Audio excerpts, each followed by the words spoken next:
Welcome to the case study series in business ethics by Skilled MBA.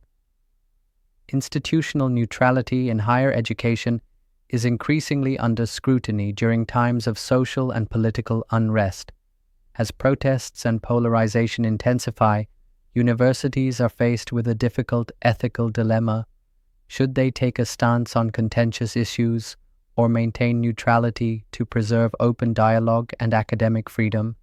This case examines how institutions must navigate the tension between upholding core values and remaining inclusive to a broad spectrum of voices, highlighting the complex responsibilities of leadership in shaping ethical, resilient campus cultures. In late 2023, a Hamas attack on Israel sparked global reactions. By early 2024, Israel's Gaza invasion led to widespread campus protests in America. These tensions escalated from encampments to classroom debates, prompting academic institutions to confront an identity crisis regarding their core values and responsibilities. Universities face a core ethical dilemma. Should they take official stances on contentious issues or remain ideologically neutral? Can neutrality truly protect free inquiry and academic dissent, or is institutional silence merely convenient? Who, then, should represent the diverse voices within an academic community? The Calvin Report, established in 1967 by the University of Chicago, serves as a cornerstone for academic neutrality. It asserts that institutions should refrain from expressing collective opinions on social issues to safeguard intellectual freedom. Faculty and students are encouraged to engage in discourse independently, with institutional positions reserved for rare threats to the academic mission. Institutional neutrality safeguards academic freedom by fostering an environment for diverse viewpoints. It prevents chilling effects, ensuring dissenting voices aren't silenced by official stances. This neutrality supports a rich dialogue where multiple perspectives can coexist and evolve. It also clearly separates individual opinions from institutional endorsements, maintaining a distinction between personal beliefs and organizational positions. Critics argue that neutrality can be seen as complicity, potentially reinforcing harmful status quos. Universities with mission statements reflecting core values may find true neutrality impossible. Failing to condemn harmful rhetoric can endanger vulnerable groups. Historical precedents, like stances on apartheid and civil rights, show universities have taken moral positions before. Universities face ethical dilemmas. Should they publicly condemn violence or stay silent? Event decisions involve choosing between canceling controversial speakers or upholding free expression. Disciplinary actions question enforcing rules against protesters versus protecting protest rights. Campus safety requires balancing security concerns with maintaining academic openness. These decisions reflect the complex interplay of ethics and institutional responsibilities. Institutions navigate a spectrum of responses. Strict neutrality, like the University of Chicago's Calvin principles, avoids statements on controversies. Selective engagement addresses issues impacting academia, such as research funding.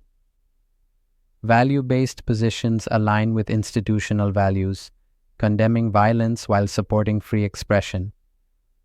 Active advocacy involves clear stances on social issues, like racial justice or climate change. Neutrality in a polarized world challenges institutions to define their stance. Silence can be perceived as indifference or principled restraint. Balancing free speech with preventing harm is crucial. Institutions must decide when issues justify breaking neutrality, considering their values and the potential impact on their community. Global connectivity means campus issues can rapidly gain international attention via social media. Demographic changes introduce diverse student expectations for institutional support. External pressures from donors, alumni, and politicians demand clear institutional stances. These factors challenge traditional notions of neutrality and require institutions to navigate complex dynamics in decision-making. University A adheres to strict neutrality, reaffirming Calvin principles, avoiding conflict statements, and protecting protests, yet faces criticism for perceived indifference. In contrast, University B takes an engaged position, condemning violence, outlining hate speech stances, and setting protest guidelines, but is accused of political bias. These approaches highlight the complexity of institutional responses. Administrators must balance institutional reputation with academic freedom, ensuring a stable environment. Faculty require protection for controversial research and teaching, fostering academic exploration. Students demand institutional support for identity and safety concerns, emphasizing inclusivity. Alumni and donors often apply pressure based on their political viewpoints, influencing institutional decisions. Ethical leadership demands confronting complex questions head-on. Leaders must distinguish between personal expression and organizational endorsement, applying principles like the Calvin Report with contextual awareness. It's crucial to foster dialogue, creating platforms for meaningful exchange rather than merely seeking consensus. Leadership transcends simple binaries. It's not just neutrality versus advocacy. Embrace principled flexibility, applying consistent values contextually. Establish proactive frameworks to guide responses before crises arise. Engage the community, ensuring diverse voices shape institutional strategies. This approach fosters resilience and adaptability in leadership. True leadership shines through the courage to act with clarity amid complexity. Thank you for exploring ethics in institutional leadership with Skilled MBA. Email support@skilledmba.com. Mobile +91 87553 0795. Website www.skilledmba.com.